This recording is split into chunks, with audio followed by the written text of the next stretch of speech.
अस्सलाम वालेकुम नाजरीन, खबर शामिल करते हैं बागों के शहर लाहौर से, जहां PHA का सूबाई दारुल हुकूमत की मजीद खूबसूरती के लिए एक्शन इकदाम किया गया।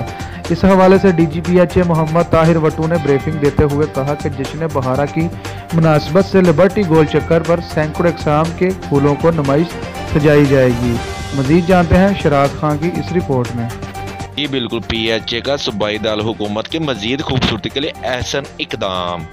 इस हवाले से DG PHA मोहम्मद ताहिर ने ब्रीफिंग देते हुए कहा कि जश्न बहारा की मुनासबत से लिबर्टी गोल चक्कर पर सैकड़ों किस्म के फूलों को नुमाइश को सजाया गया। PHA ने इस साल जलारी पार्क में नुमाइश की बजाय लिबर्टी से मेन बुलीवर्ड गुलबर्ग तक फूलों की नुमाइश का इनकाद किया गया। लिबर्टी गोल चक्कर, मेन बुलीवर्ड रोड, गुलबर्ग तक मेन शहरों को रंगारंग फूलों से सजाया गया। रंगारंग और मुनफरिद फूलों से सजी नुमाइश को शहरों से गुजरने वाले शहरी देख सकेंगे। कैमरा टीम के हमरा शहराज खान, वक्त न्यूज़ लाहौर।